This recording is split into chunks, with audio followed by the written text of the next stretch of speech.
Chapter 1. The Beginning of Things. They were not railway children at the beginning. They lived with their father and mother in London. There were 3 of them. Roberta, she was always called Bobby, and was the oldest. Next came Peter, who wanted to be an engineer when he grew up. And the youngest was Phyllis, who was always trying to be good. Mother was almost always at home, ready to play with the children or to read to them. And she wrote stories, then read them to the children after tea.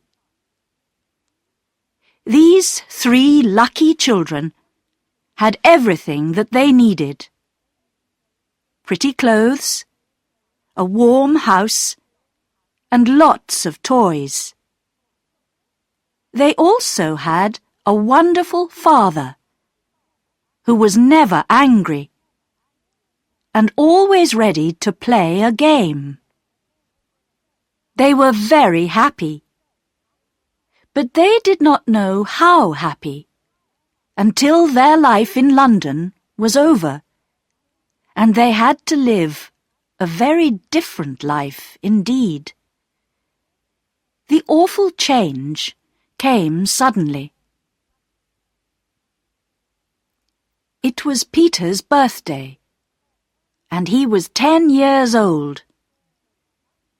Among his presents was a toy steam engine, and it quickly became Peter's favourite toy. But after 3 days, the engine went bang. Peter was very unhappy about his broken toy. The others said he cried, but Peter said his eyes were red because he had a cold. When Father came home that day, Peter told him the sad story about his engine, and Father looked at it very carefully. Mother and the children waited. "Is there no hope?" said Peter. "Of course there's hope," said Father, smiling. "I'll mend it on Saturday, and you can all help me." Just then, someone knocked at the front door.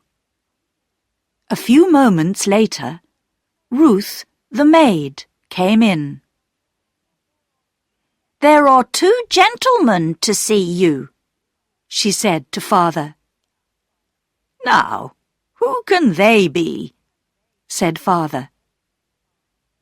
"Try to be quick, dear," said his wife. "It's nearly time for the children to go to bed." But the 2 men stayed and stayed. Father's voice got louder and louder in the next room, but the children and Mother could not hear what was said.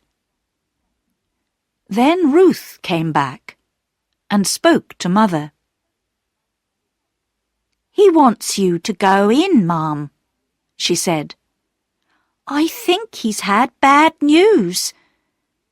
Be ready for the worst." Mother went into the next room, and there was more talking. Soon after, the children heard Ruth call a taxi. Then there was the sound of feet going outside and down the steps. Mother came back, and her face was white.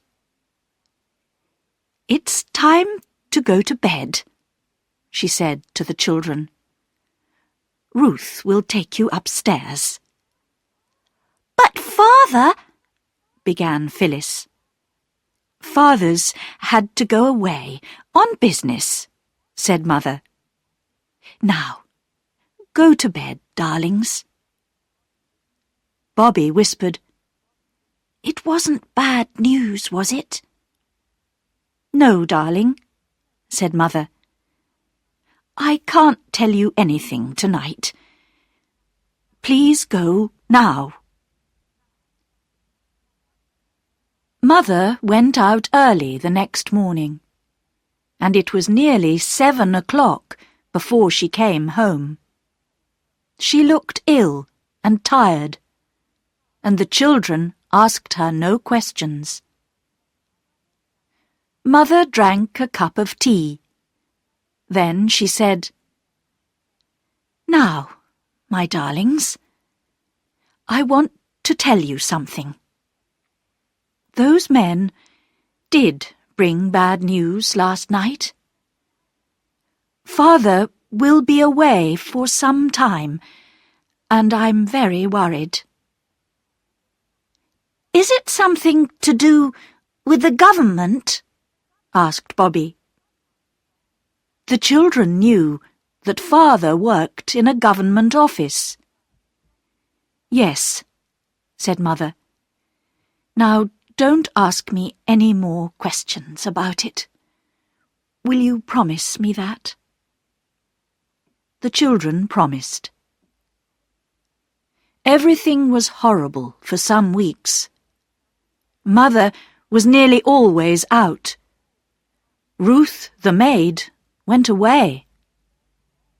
Then Mother went to bed for 2 days, and the children wondered if the world was coming to an end. One morning, Mother came down to breakfast. Her face was very white, but she tried to smile. "We have to leave our house in London," she said. "We're going to live in the country, in a dear little white house near a railway line. I know you'll love it." A busy week followed, packing everything up in boxes. The children almost enjoyed the excitement.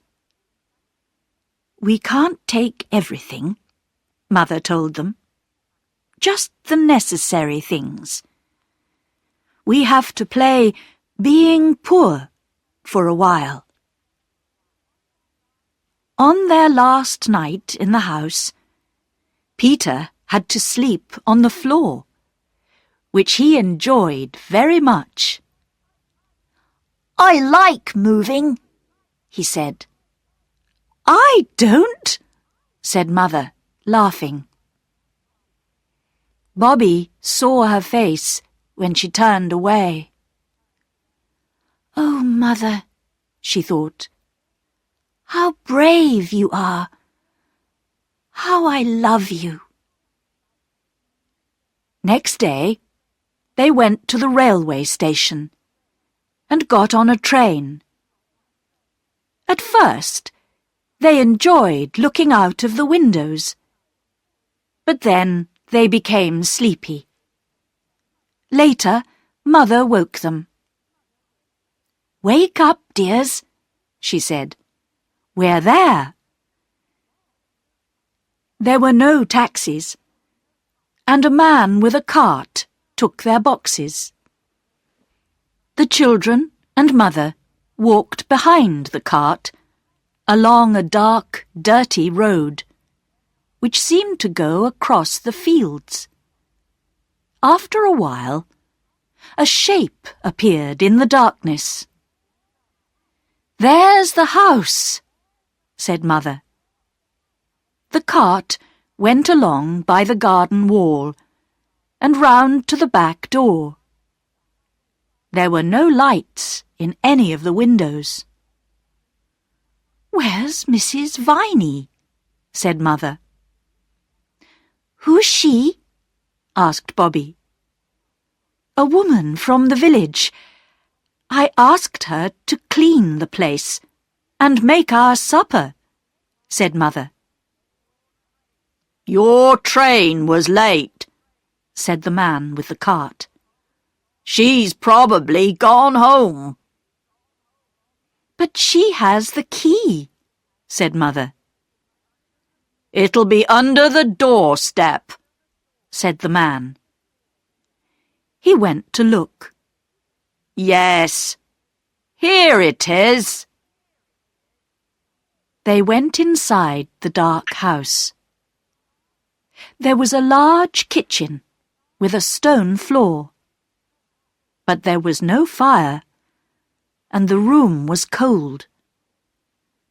There was a candle on the table, and the man lit it.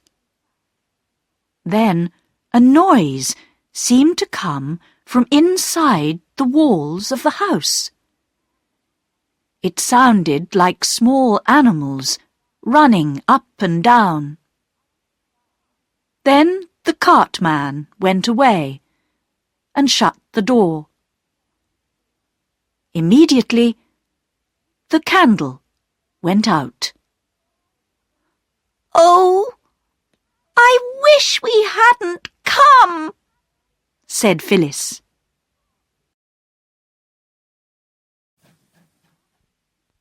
Chapter 2. Peter and the Coal.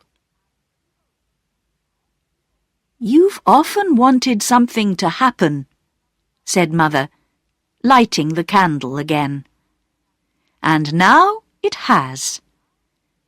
This is an adventure, isn't it? I told Mrs. Viney to leave our supper ready. I suppose she's put it in the other room. Let's go and see." They looked in the other room, but found no supper. "What a horrible woman," said Mother. "She's taken the money, but got us nothing to eat at all." "Then we can't have any supper," said Phyllis unhappily. "Yes, we can," said Mother. "We can unpack one of the boxes. There's some food from the old house." They found candles in the box, and the girls lit them. Then Bobby fetched coal and wood, and lit a fire. It was a strange supper. Tomatoes, potato chips, dried fruit, and cake. And they drank water out of teacups.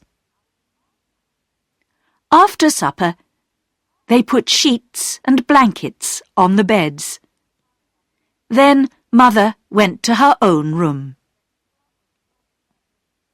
Very early next morning, Bobby pulled Phyllis's hair to wake her. "Wake up," she said. "We're in the new house. Don't you remember?" They wanted to surprise their mother and get the breakfast ready. But first, they went to look outside. The house seemed to stand in a field near the top of a hill, and they could see a long way.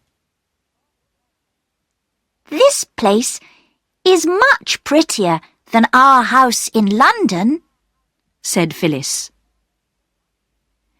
They saw the railway line at the bottom of the hill, and the big black opening of a tunnel. Further away, they could see a high bridge between the hills. But the station was too far away to see. "Let's go and look at the railway," said Peter. "Perhaps there are trains passing." "We can see them from here," said Bobby. So they sat down on a big, flat, comfortable stone in the grass. And when Mother came to look for them at 8 o'clock, they were asleep in the sun. "I've found another room," Mother told them. "The door is in the kitchen. Last night, we thought it was a cupboard." There was a table in the little square room, and on the table was their supper. "There's a letter from Mrs. Viney," explained Mother. "Her son broke his arm, and she went home early. She's coming again later this morning." "Cold meat and apple pie for breakfast?" laughed Peter. "How funny!" But their supper made a wonderful breakfast. All day, they helped Mother to unpack and arrange everything in the rooms. It was late in the afternoon when she said, "That's enough work for today. I'll go and lie down for an hour before supper." The children looked at each other. "Where shall we go?" said Bobby, although she already knew the answer. "To the railway, of course!" cried Peter. At the bottom of the hill, there was a wooden fence, and there was the railway, with its shining lines, telegraph wires and posts, and signals. They all climbed onto the top of the fence. Suddenly, they heard a noise, which grew louder every second. They looked along the line towards the dark opening of the tunnel. The next moment, the railway lines began to shake, and a train came screaming out of the tunnel. "Oh!" said Bobby, when it had gone. "It was like a great wild animal going by." "It was very exciting," said Peter.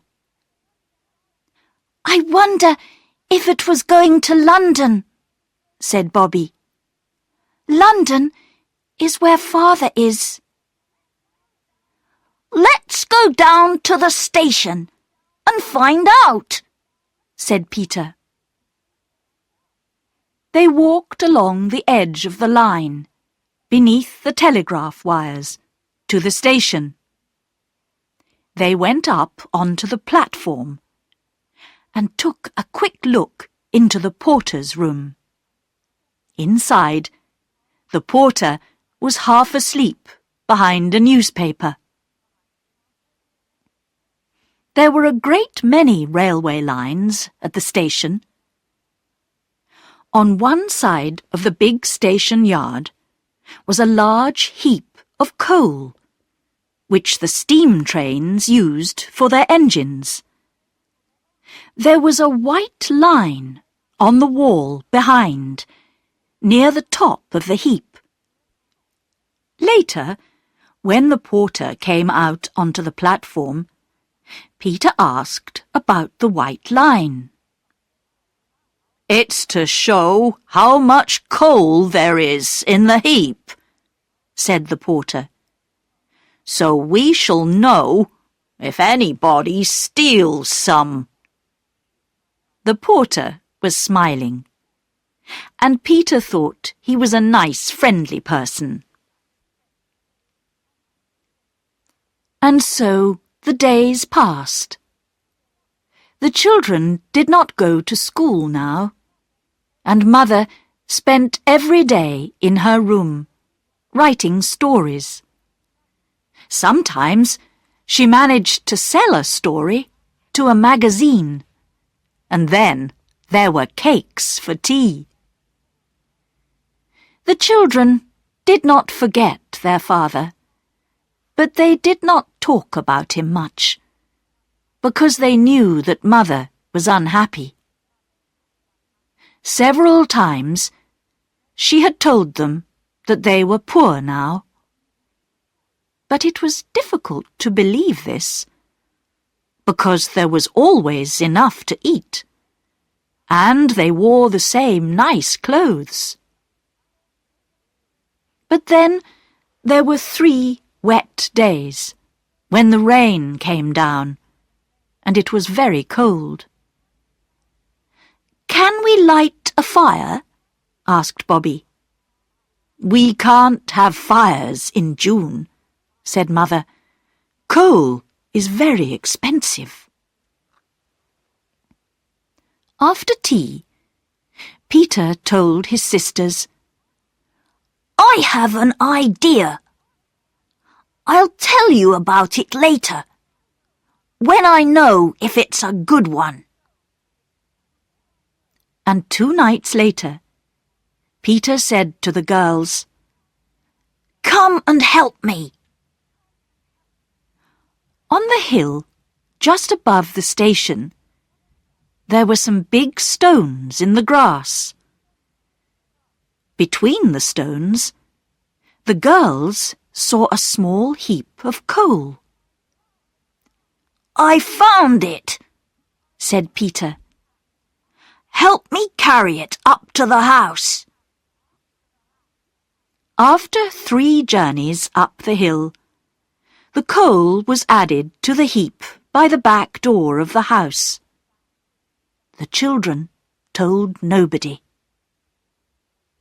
A week later, Mrs. Viney looked at the heap by the back door and said, "There's more coal here than I thought there was." The children laughed silently and said nothing. But then came the awful night when the station master was waiting for Peter in the station yard. He watched Peter climb onto the large heap of coal by the wall and start to fill a bag. "Now I've caught you, you young thief!" shouted the station master, and he took hold of Peter's coat.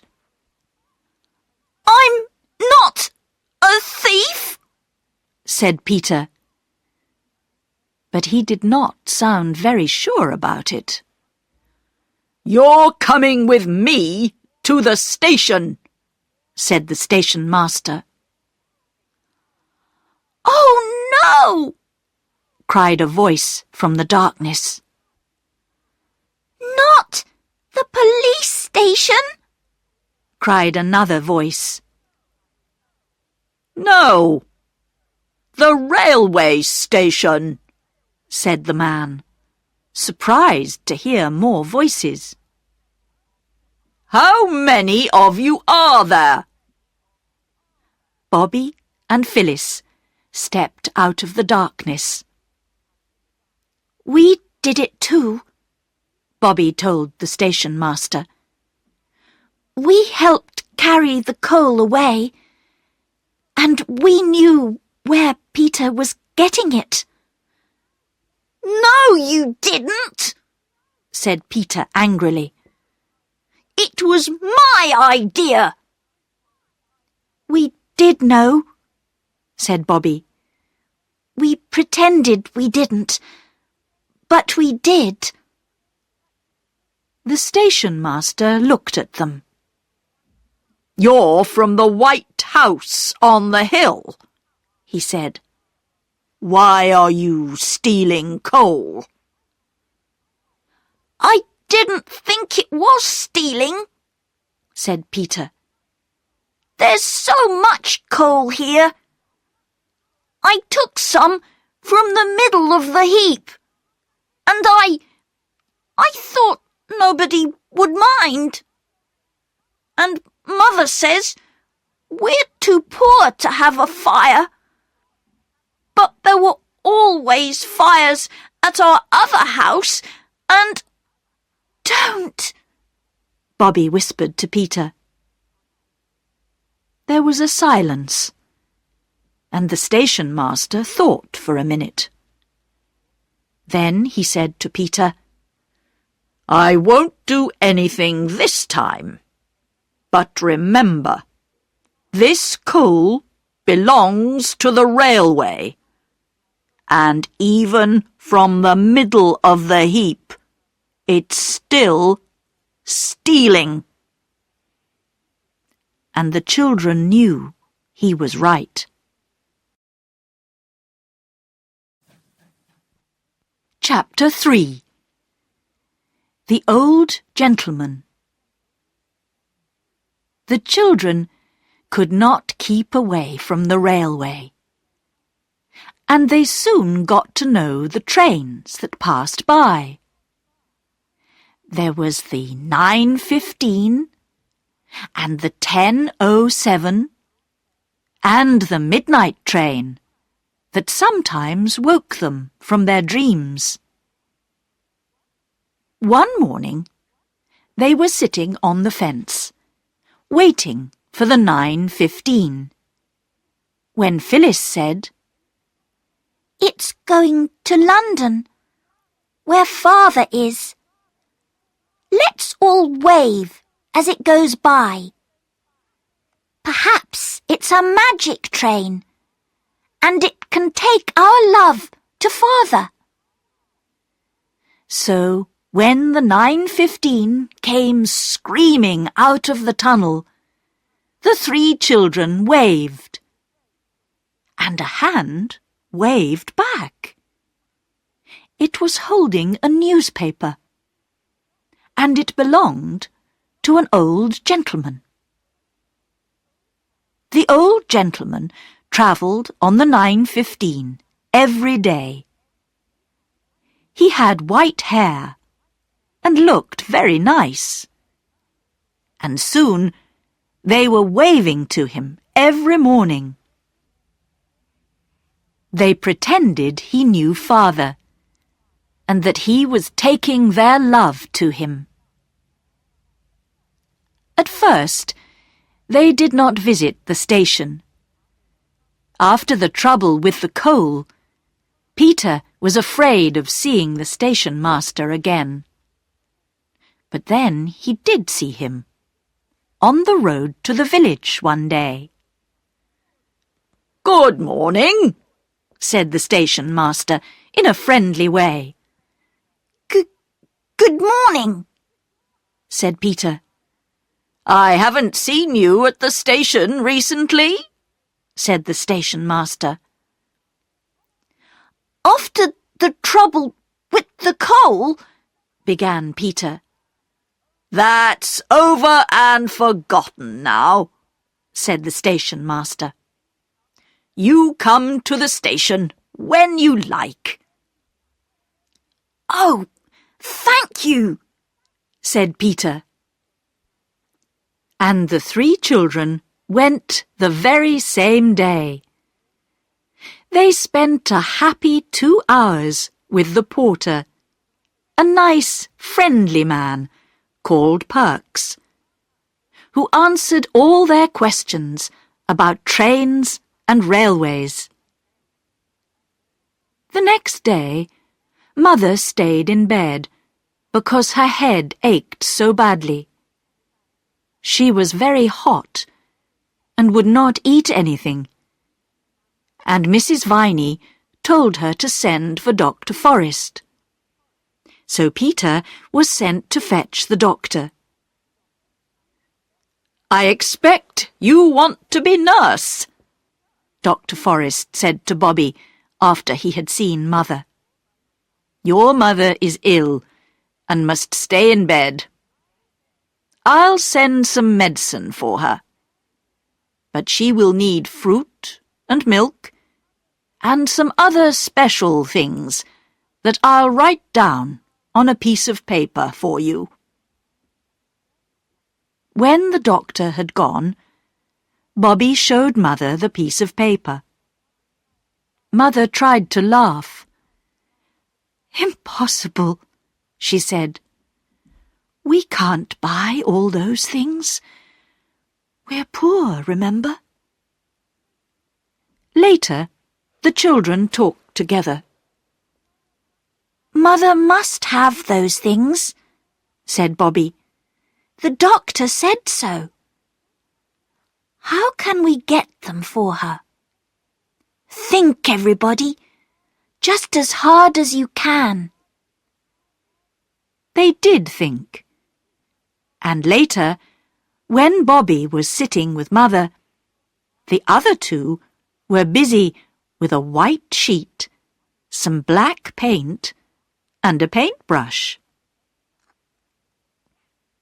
The next morning, the 9:15 came out of the tunnel, and the old gentleman put down his newspaper, ready to wave at the 3 children. But this morning, there was only one child. It was Peter. Peter was showing him the large white sheet that was fixed to the fence. On the sheet were thick black letters that read, "Look out at the station." A lot of people did look out at the station, but they saw nothing strange. But as the train was getting ready to leave, the old gentleman saw Phyllis running towards him. "I thought I was going to miss you," she shouted, and pushed a letter into his hand through the window as the train moved away. The old gentleman sat back in his seat and opened the letter. This is what he read. "Dear Mr. We do not know your name. Mother is ill, and the doctor says we must give her these things at the end of the letter. But we haven't got enough money to get them. We do not know anybody here except you, because Father is away, and we do not know his address. Father will pay you, or if he has lost all his money, Peter will pay you when he is a man. We promise it. Please give the things to the station master, because we do not know which train you come back on. Tell him the things are for Peter, the boy who was sorry about the coal. Then he will understand. Bobby, Phyllis, Peter." Written below the letter were all the things the doctor had ordered, and the old gentleman read through them. His eyes opened wide with surprise, but he smiled. At about 6 o'clock that evening, there was a knock at the back door. The 3 children hurried to open it, and there stood Perks, the friendly porter, with a large box. He put it on the floor. "The old gentleman asked me to bring it," he said. Perks left, and the children opened the box. Inside were all the things they had asked for, and some they had not. Some wine, 2 chickens, 12 big red roses, and there was a letter. Dear Bobby, Phyllis, and Peter, Here are the things you need. Your mother will want to know where they came from. Tell her they were sent by a friend who heard she was ill. When she is well, you must tell her all about it, of course. And if she says you were wrong to ask for the things, tell her that I say you were right and that I was pleased to help. The name at the bottom of the letter was G.P. something. The children could not read it. I think we were right, said Phyllis. Of course we were right, said Bobby. I hope Mother thinks we were right too, said Peter. But he didn't sound very sure.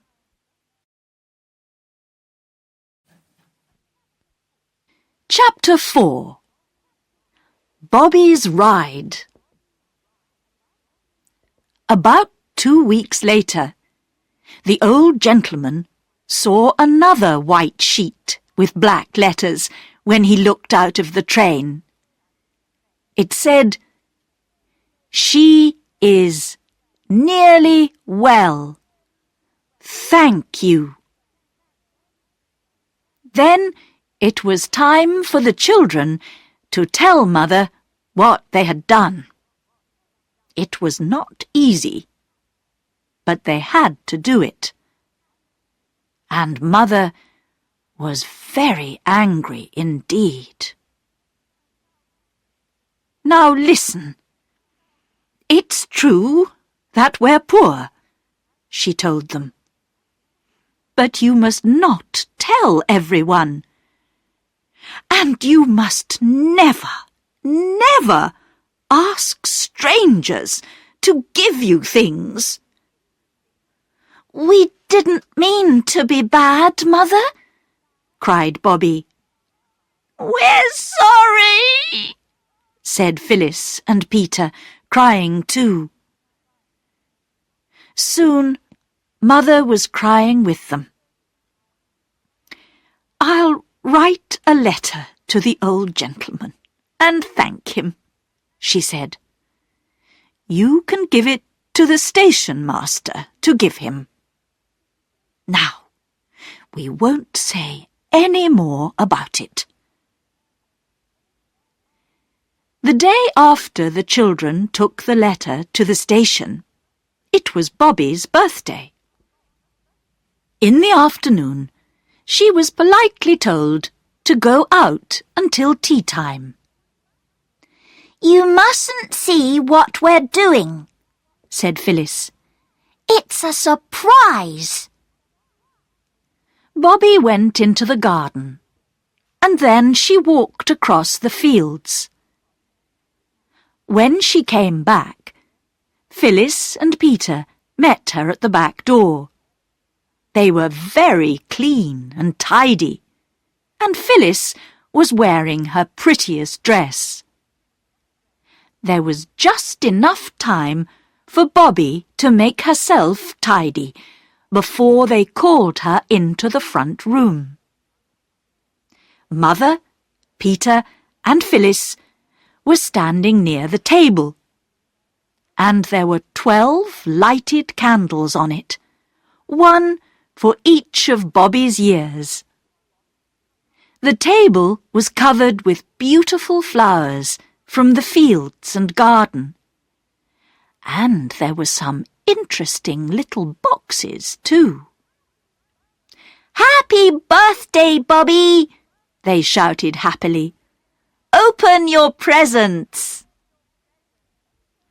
They were very nice presents.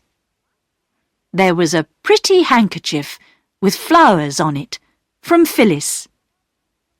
A lovely little silver brooch of Mother's, shaped like a rose, which Bobby had loved for years. There were 2 blue glass vases from Mrs. Viney, and there were 3 birthday cards with pretty pictures. "This is my present," said Peter, putting his toy steam engine on the table. It was full of sweets. Bobby looked surprised, because just for a moment she thought Peter was giving her the engine. "Not the engine," he said quickly. "Only the sweets." But he had seen the look on her face. "I mean, not all the engine. You can have half, if you like," he said bravely. "Thank you, Peter," said Bobby. "It's a wonderful present." And she thought, it was very kind of Peter to give me half of his engine. Well, I'll have the broken half, and I'll get it mended.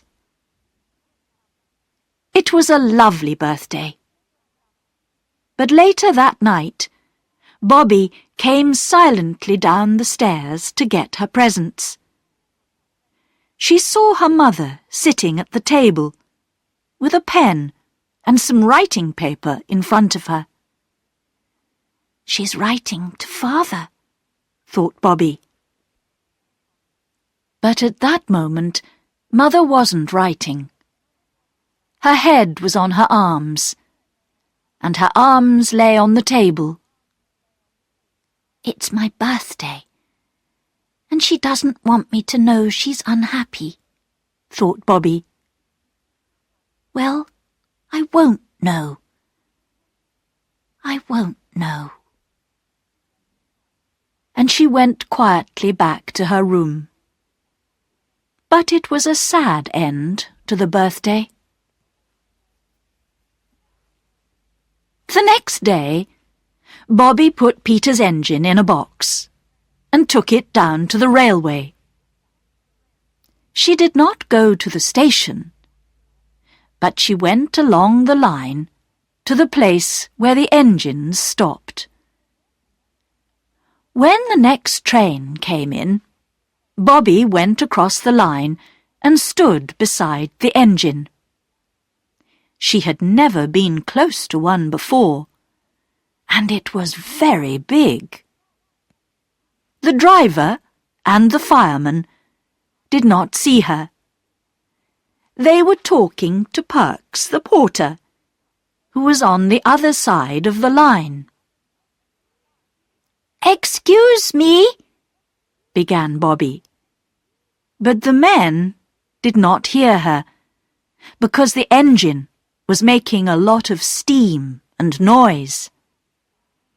Bobby climbed onto the step of the engine.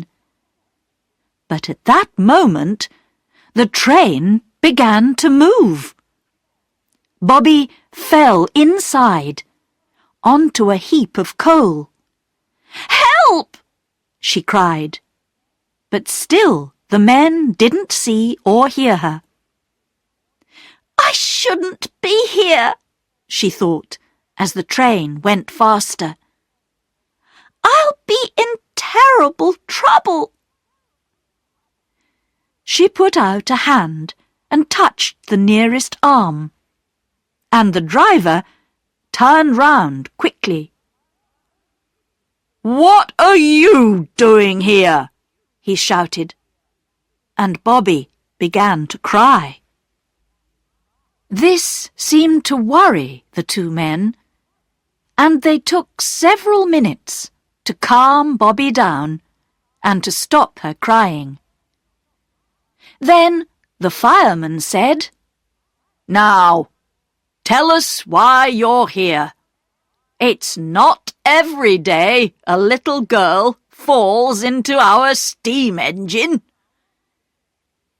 Bobby picked up the box with Peter's toy engine inside it.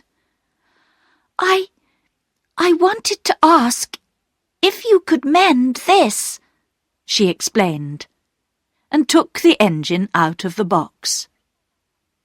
Everybody on the railway seemed so good and kind. I didn't think you'd mind. The driver took the little engine, and the two men looked at it silently, not speaking for several minutes. Bobby waited. "What do you think, Jim?" said the driver at last. "Can we help the little lady?" The fireman smiled. "I should think we can." "Oh, thank you," said Bobby. "But now we must make sure that you get home safely," said the driver.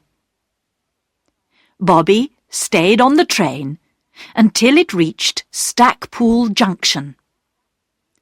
She asked the two men all about driving a steam train, and they showed her the automatic brake and the little clock faces that told them how much steam the engine was making.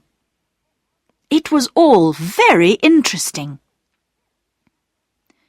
At Stackpool Junction, the two railwaymen put her on another train and sent her home. Bobby was back in time for tea. "Where have you been?" asked the others. "To the station, of course," said Bobby. But she would not say another word.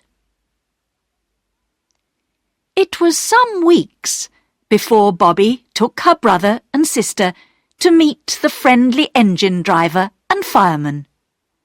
The two children were very surprised, and Peter was very excited when he saw his engine now as good as new again. And only then, as the three children walked home again, did Bobby tell the others about her adventures on the engine of the steam train.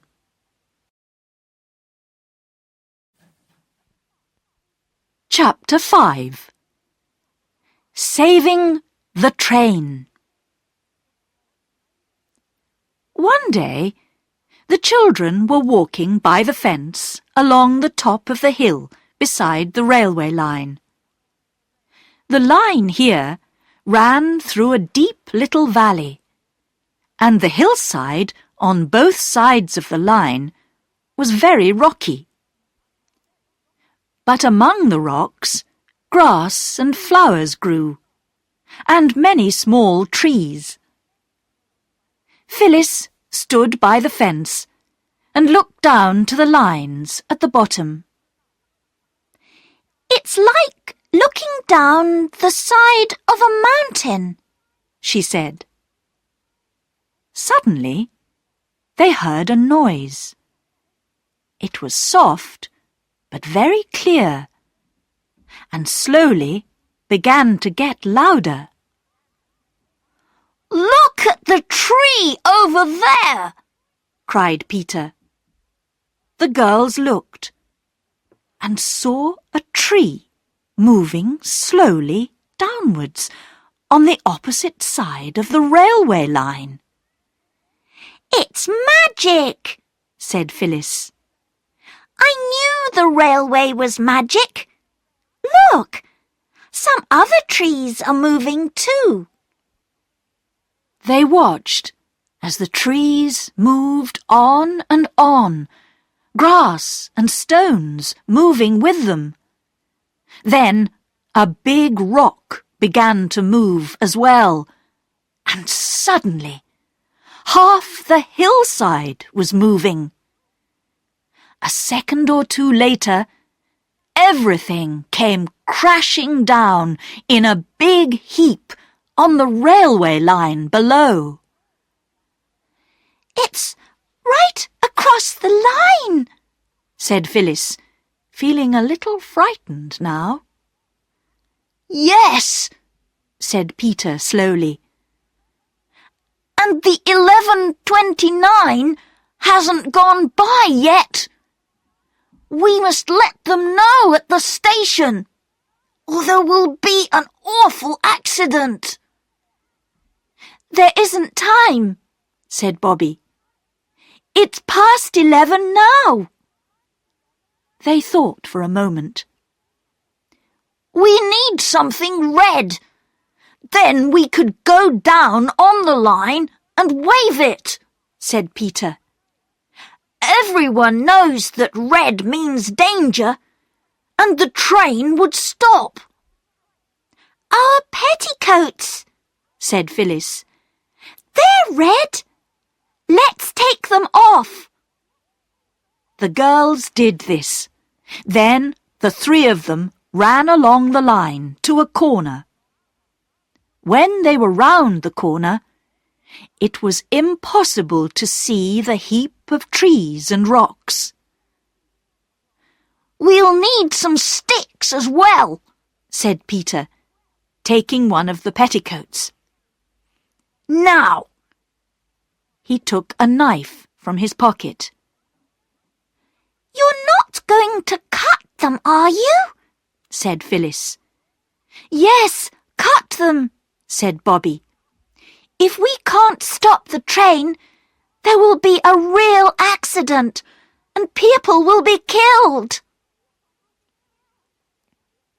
They cut the petticoats into 6 pieces and put them onto sticks. Now they had 6 red flags. Next, they pushed 2 of the flags into heaps of stones between the lines. Then Bobby and Phyllis each took one, and Peter took the other 2. They stood ready to wave them immediately the train appeared. It seemed a long time before the railway lines began to shake, and they heard the train coming. Wave your flags, ordered Peter. But don't stand on the line, Bobby. The train came very, very fast. The lines began to shake, and the 2 flags that were pushed into the heaps of stones soon fell over. But Bobby ran across and picked up one of them. The train's not going to stop, she shouted. They won't see us. It's no good. She ran on to the line, waving her 2 flags. Get back, Bobby! Shouted Peter. But Bobby did not move from the line.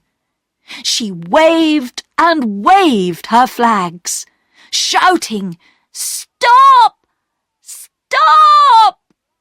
as the big black engine came towards her. It did stop, but only 20 meters from Bobby.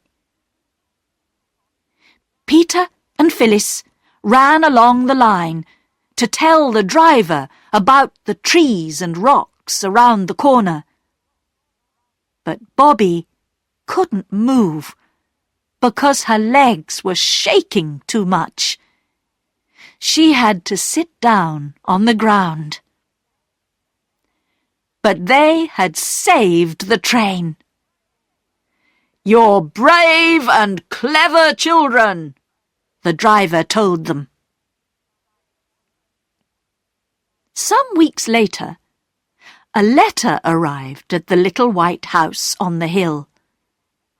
It was for Peter, Bobby, and Phyllis, and it said, "Dear Sir and Ladies, we would like to say thank you for saving the train and stopping a very bad accident.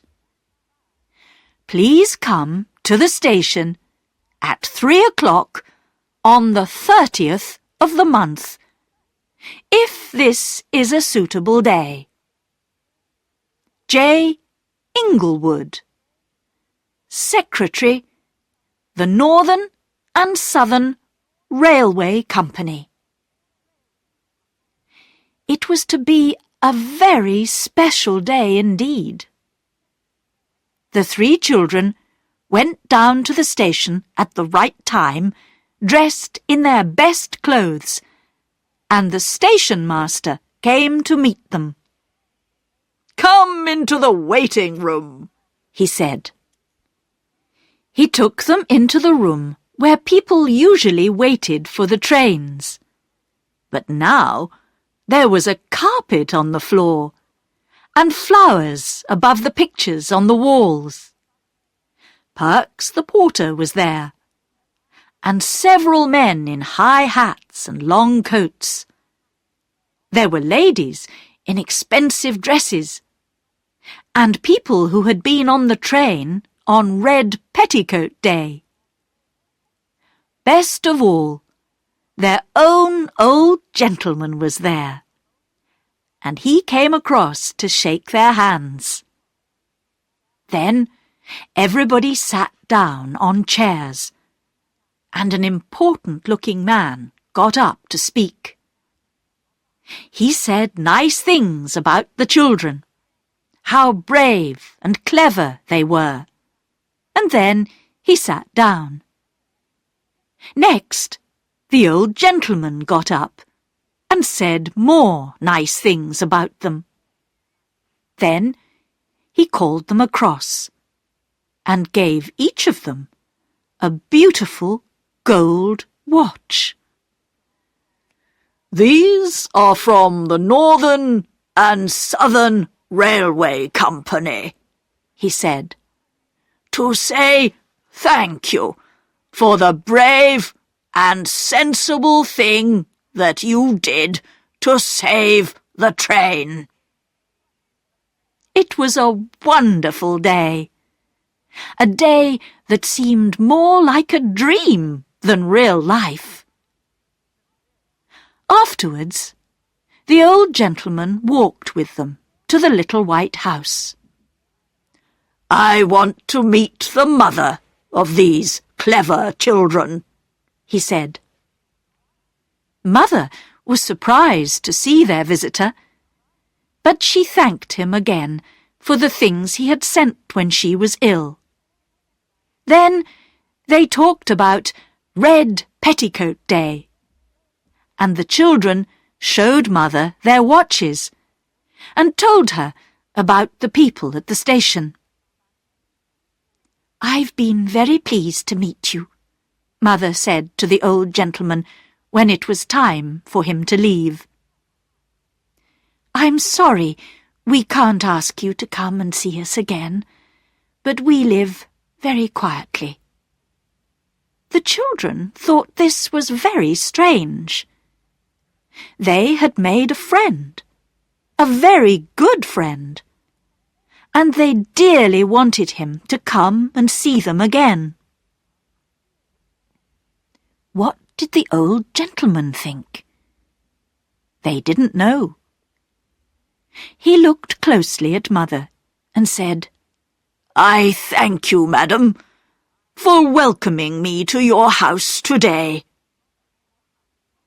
But Bobby was watching her mother's face as the old gentleman walked away. It was a sad, tired face. "She's thinking about Father," thought Bobby. Chapter 6. A Birthday for Perks. It was breakfast time, and Mother was smiling. "I've sold another story, darlings," she said. "We can have cakes for tea."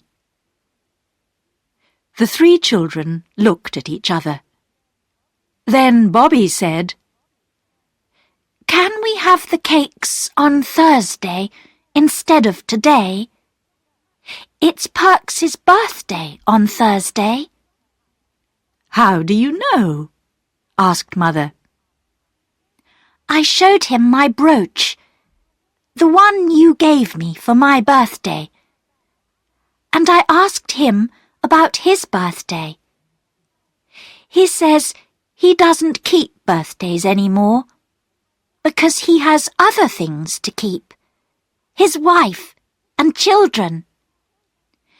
But he said it was on the 15th, and that's Thursday. And we thought we could make a birthday tea for him, said Peter. He's been very good to us. All right, said Mother. But cakes didn't seem a very exciting birthday present. We can give him flowers, said Bobby, when they were discussing it in the garden later that day. Then Peter had an idea. Perks is nice to everybody, he said. There must be lots of people in the village who will want to help us give him a nice birthday. Let's ask everybody. Bobby wasn't sure. Mother said we weren't to ask people for things. Not for ourselves, said Peter. It's all right to ask for other people. I'll ask the old gentleman too. So they went to the village. Some people were kind, and some were not. "It's my birthday tomorrow," said old Mrs. Ransom at the post office. "Nobody will remember mine. Why should I give anything to Perks? Go away." But other people gave things.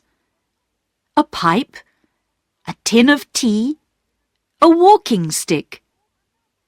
And others promised to give small presents too. Early the next morning, Bobby and Phyllis went into the garden and cut some roses. They put them into a box with one of Bobby's prettiest handkerchiefs. Then they wrote on a piece of paper, "For Mrs. Ransom, for her birthday, with our love," and put it inside the box. Bobby and Phyllis took the box down to the post office and put it inside the door when the old woman wasn't looking. While they were gone, Peter told his mother about Perks's presents. "We're not doing it because he's poor," said Peter, "but because we like him." "I hope he understands that," said Mother. On Thursday morning, the children went to fetch the presents which other people had promised. Eggs, meat, tomatoes. The old lady at the post office was standing outside as they went by. "I want to thank you for the roses," she said. "We're pleased you liked them," said Phyllis. "And here's your box," said Mrs. Ransom, giving it back to them. It was now full of shiny red apples. She smiled. "The Perkses' children will like them. And I've got a pram in the back of the shop. It was for my daughter's first child, but the child died after 6 months. I'd like Mrs. Perks to have it for her little boy.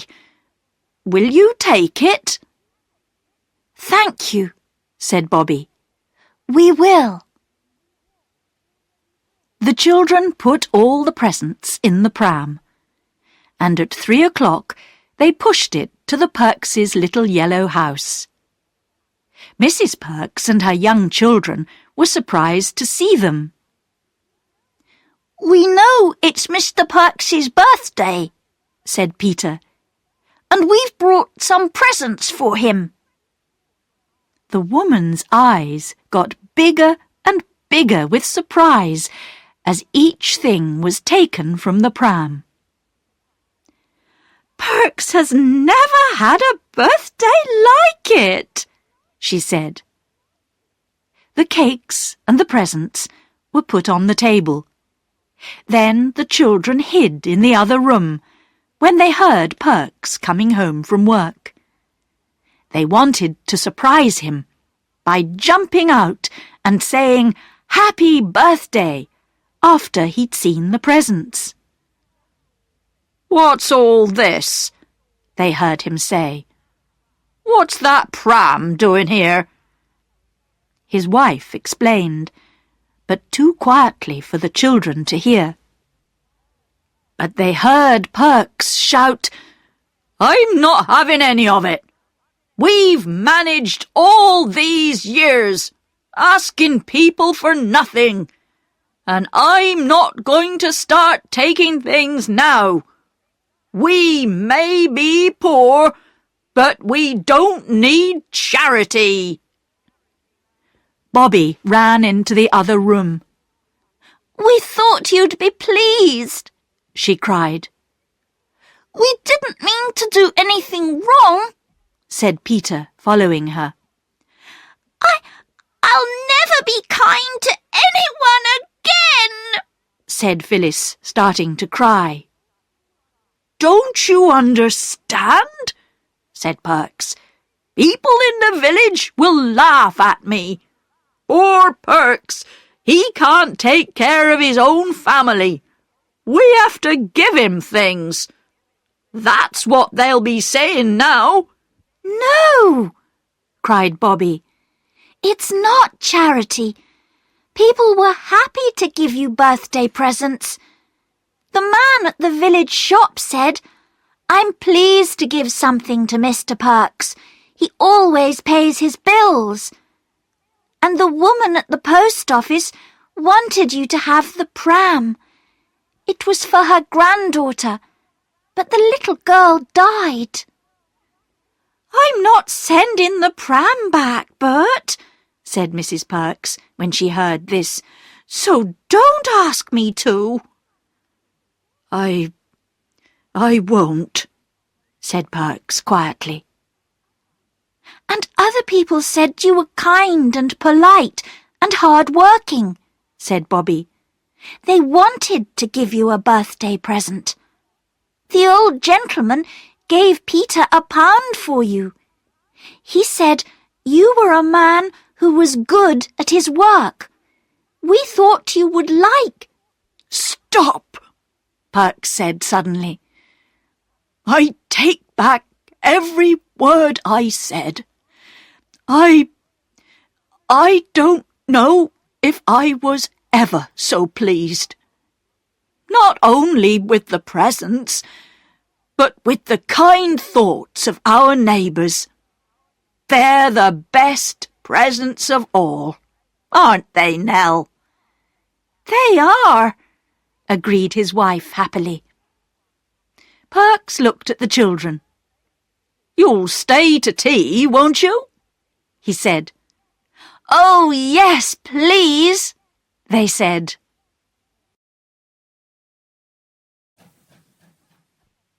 Chapter 7.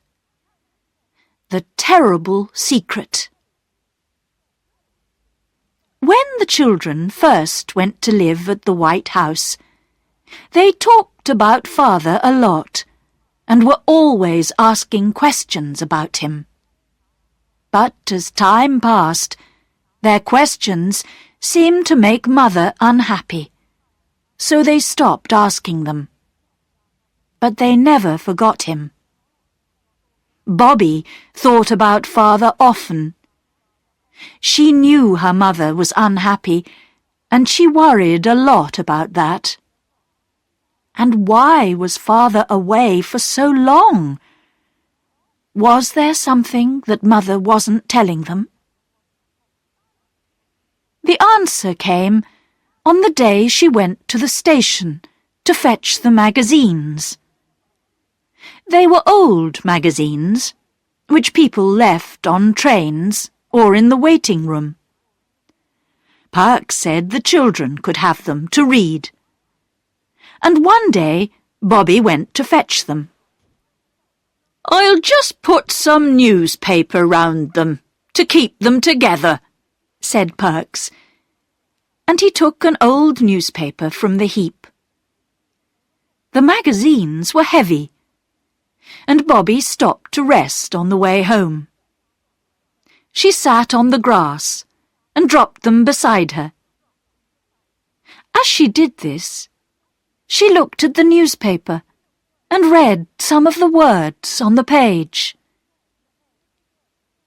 And it was like a terrible dream.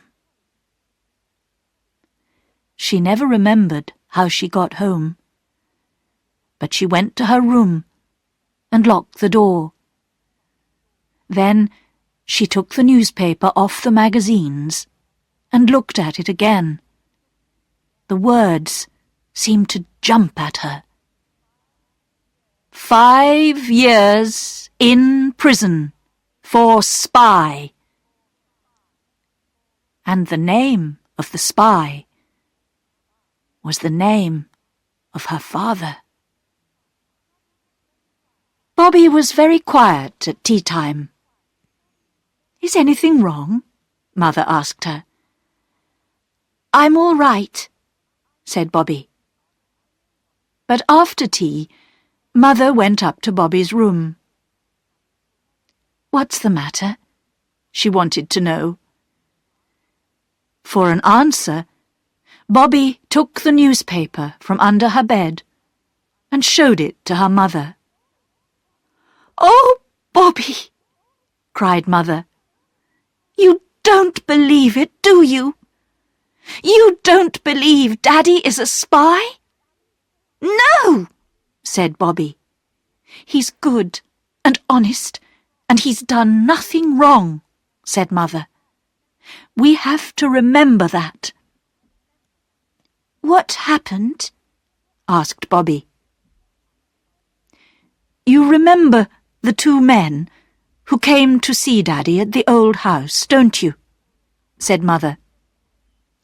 "They said he was a spy, and that he'd sold government secrets to another country. There were some letters in Daddy's desk at his office. When the police saw them, they were sure Daddy was a spy." "But how did the letters get into his desk?" asked Bobby. "Somebody put them there," said Mother. "And that person is the real spy." "Who?" said Bobby. "Who put the letters there?" "I don't know," said Mother. "But the man who got Daddy's job never liked him, and he always wanted Daddy's job." "Is he an honest man?" asked Bobby. "Daddy was never really sure," said Mother. "Can't we explain all this to someone?" said Bobby. "I've tried, but nobody will listen," said Mother sadly. "I've tried everything. There's nothing we can do, except be brave and patient. Now, we won't talk of this any more, my darling. Try not to think of it. It's easier for me if you can be happy and enjoy things." But Bobby did think about it. She did not talk to Peter or Phyllis, but she wrote a letter to the old gentleman. "My dear friend, you see what is in this newspaper. It is not true. Father never did it. Mother says someone put the letters in Father's desk, and she thinks it is the man who got Father's job. But nobody listens to her. You are good and clever. Can you find out the name of the real spy? It is not Father. Peter and Phyllis don't know he is in prison. Can you help me? Oh, do help me. With love, from your friend, Bobby. She put the page of the newspaper with her letter and took it to the station. Bobby asked the station master to give it to the old gentleman the next morning. Now, she could only wait and see what happened.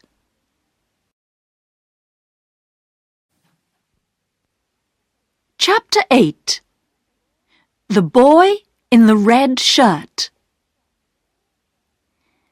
The boys from the school in Maidbridge are having a paper chase today, said Bobby the next morning. Parks thinks they'll go along beside the railway line. We could go and watch. There were men working on the railway line, and the children began by watching them. They almost forgot the paper chase, and were surprised when a voice said, "Let me pass, please." It was the first boy from the school. "He's the hare," explained Bobby. "All the other boys are the hounds, and they have to chase after him." There was a bag under the hare's arm. It was full of pieces of paper, which he dropped behind him for the other boys to follow. They watched as he ran into the black mouth of the tunnel. The workmen watched him too. "He shouldn't go in there," said one. "It's only a game," said another. "Passengers shouldn't cross the line." "He's not a passenger." Then came the hounds, following the pieces of white paper. They came down the steps at the side of the tunnel and disappeared into the darkness. The last boy was wearing a red shirt. "Will they take long to get through the tunnel?" asked Peter. "An hour or more," guessed one of the men.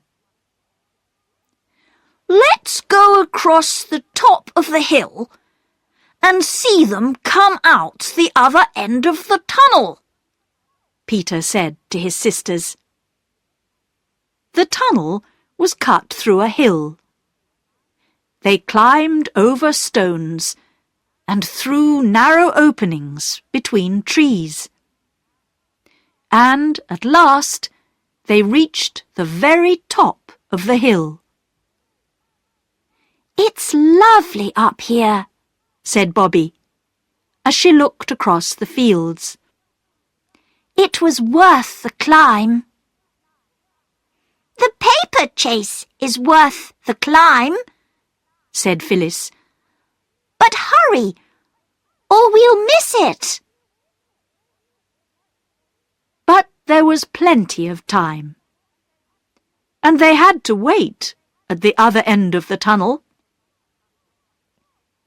"Look! Here he comes!" shouted Peter at last. The hare came very slowly out of the shadows of the tunnel. Soon after came the hounds. They were going slowly too, and looked very tired. "What shall we do now?" said Bobby. "That's not the last," said Peter. "The hound in the red shirt isn't out yet." They waited and waited, but the boy did not appear. The children began to worry. and they climbed down to the mouth of the tunnel. But they couldn't see a boy in a red shirt. "Perhaps he's had an accident," said Peter. "Let's go and look." The tunnel was dark after the sunshine outside, and they walked beside the line. "If a train comes, stand flat against the wall," said Peter. His voice sounded very different inside the tunnel walls. "I don't like it," said Phyllis. There was a low noise on the railway line. "What's that?" said Peter. "It's a train," said Bobby. "Let me go back!" cried Phyllis. "It's quite safe," said Bobby. "Stand back." The train came towards them, and the noise got louder and louder. Then it was screaming past, and they could feel the hot air and smell the smoke. They pushed themselves flat against the tunnel wall. "Oh!" said the children after it was gone. Peter took the end of a candle from his pocket, and his hand was shaking when he lit it with a match. "Come on," he said. And the three of them went deeper into the darkness of the tunnel. The boy in the red shirt was on the ground beside the line. His eyes were closed, and he did not move when they reached him. Is he dead?" asked Phyllis. "Dead? No," said Peter. And slowly the boy opened his eyes. I think I've broken my leg," he said. "How did you get here?" "We saw you all go into the tunnel, and then we went across the hill to see you all come out," explained Peter. "The others came out, but you didn't. So we came to look for you." "You're very brave," said the boy. "Can you walk if we help you?" said Bobby. "I can try," said the boy. He did try, but he could only stand on one foot. "Oh, I must sit down. The pain is awful." He sat down again and closed his eyes. The others looked at each other. "You must go and get help," said Bobby quickly. "I'll stay with him. You take the longest bit of candle, but be quick." Peter looked worried. "Let me stay, and you and Phyllis go." "No," said Bobby. "You two go, and lend me your knife. I'll try and cut his boot off before he wakes up again. Just be quick." Bobby watched their figures disappear, then put her little candle beside the boy's foot. She used Peter's knife to cut off the boot. Then she looked at the broken leg. "It needs something soft under it," she thought, and then remembered her petticoat. She took it off and carefully put it under the boy's leg. He woke up a few minutes later. "What's your name?" asked Bobby. "Jim," he said. "Mine is Bobby," she said.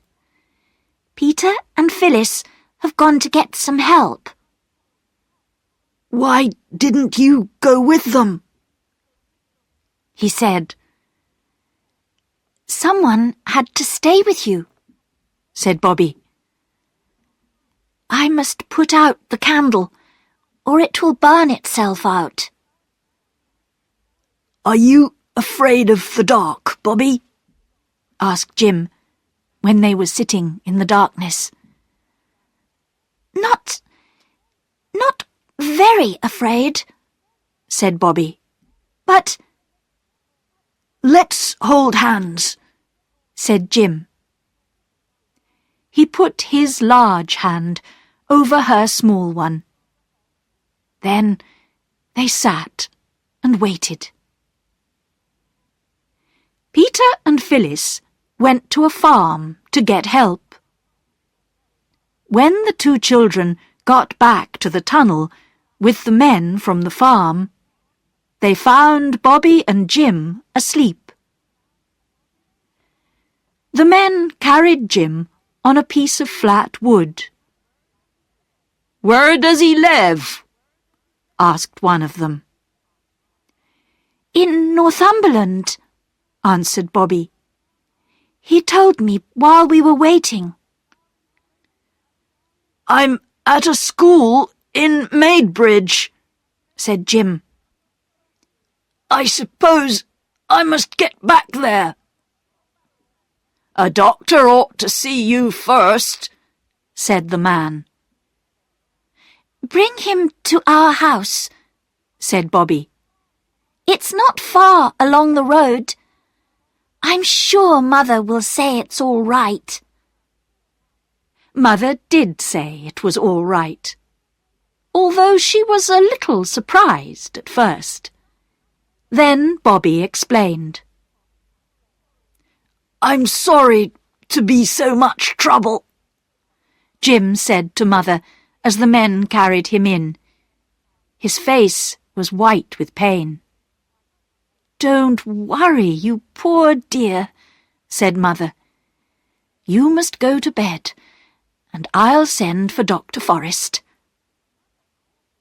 Mother also sent a message to Jim's school to tell them what had happened. "My grandfather lives near here," said Jim. "Then I'll write and tell him too," said Mother.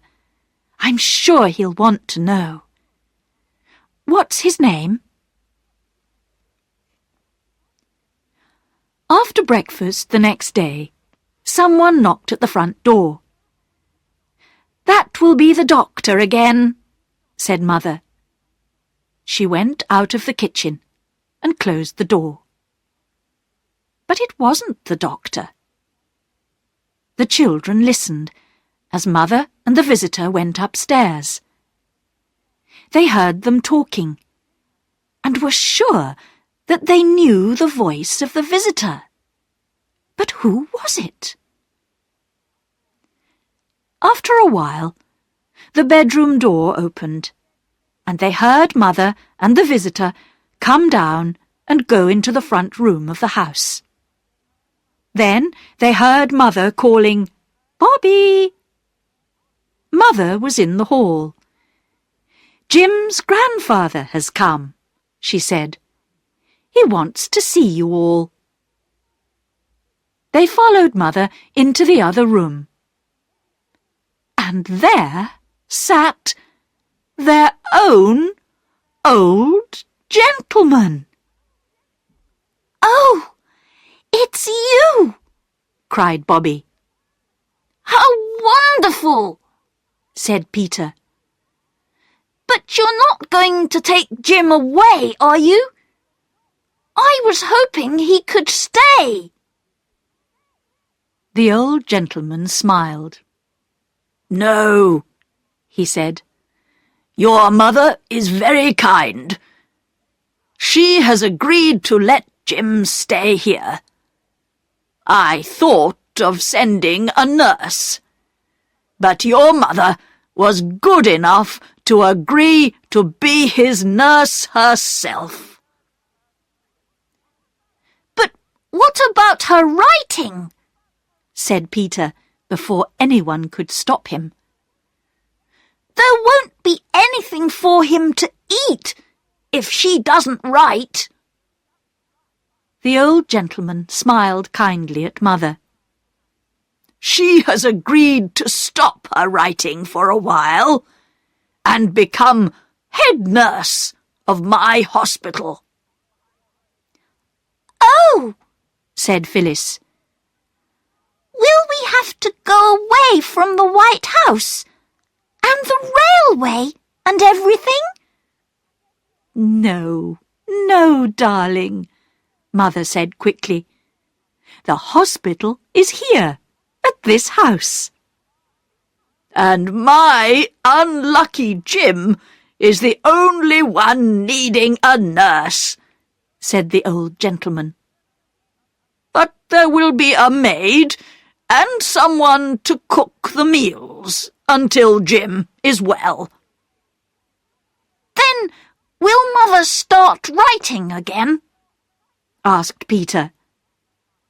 "Perhaps something nice will happen, and she won't have to," said the old gentleman. "Take care of your mother, my dears. She's a woman in a million. Now, perhaps Bobby can take me to the door?" The two of them went outside, and the old gentleman said, "I got your letter, my child, but it wasn't necessary. When I read about your father in the newspapers at the time, I began trying to find out things. I haven't done much yet, but I have hopes, my dear. I have hopes." "Oh," said Bobby, crying a little. "But keep your secret a little longer," he said. "You don't think Father did it, do you?" said Bobby. "Oh, say you don't." "I'm sure he didn't," said the old gentleman. Chapter 9. The Man at the Station. Life at the White House was never quite the same again. Jim's leg got better and better, and he told them stories about his school. And now Mother was not writing stories every day. She was able to teach the children their lessons. "I wonder if the railway misses us," said Phyllis one day. "We never go and see it now." "It seems ungrateful," said Bobby. "We loved it when there wasn't anyone to play with. And we've stopped waving to the 9:15 and sending our love to Father by it." "Let's begin again," said Phyllis. So the next morning, they ran down to the fence and watched the 9:15 come out of the tunnel. "Take our love to Father," they cried as they waved their handkerchiefs. The old gentleman waved from his window, and there was nothing strange about that, because he had always waved. But now, hands and handkerchiefs and newspapers waved from every window of the train, and smiling faces looked up at the children on the fence. "Well," said Phyllis. "what does it mean?" said Peter. "Perhaps the old gentleman told the people to wave," said Bobby. But she had a strange feeling inside her. A feeling that something was going to happen. Lessons with Mother were difficult for Bobby that morning. She found it hard to think about them. "What is it, my darling?" asked Mother. "You don't feel ill, do you?"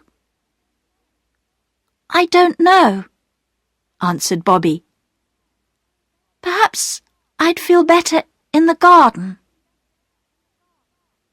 But the trees and the flowers all seemed to be waiting for something to happen. It was one of those quiet September days when everything does seem to be waiting. "I'll go down to the station and talk to Perks," she thought. Everyone seemed to have a newspaper in their hand that morning. Several people waved theirs at Bobby and smiled as she went by. People who never usually waved or smiled at her. "How strange," she thought. Perks wasn't anywhere on the platform, and Bobby had only the station cat to talk to. "How kind and friendly everybody is today," she said to the cat.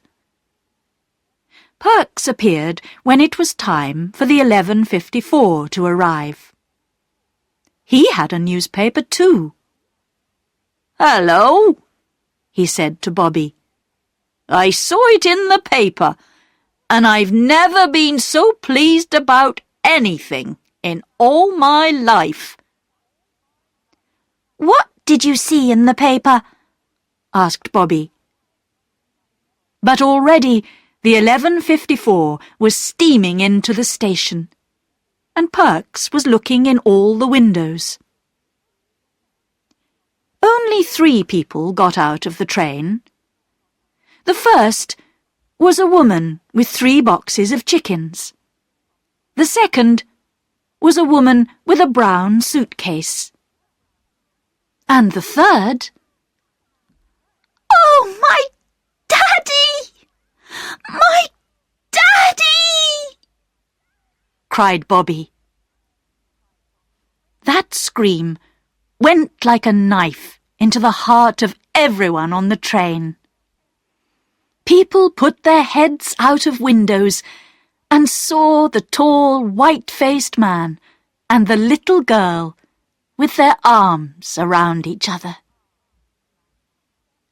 "I knew something wonderful was going to happen," said Bobby as they went up the road. "But I didn't think it was going to be this. Oh, my daddy!" "Didn't Mother get my letter?" asked Father. "There weren't any letters this morning," said Bobby. "Oh, Daddy, it really is you, isn't it?"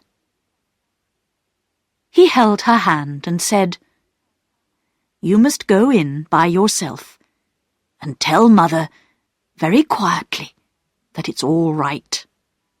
They've caught the man who did it. Everyone knows now that your daddy isn't a spy." "We always knew you weren't," said Bobby. "Me and Mother and our old gentleman."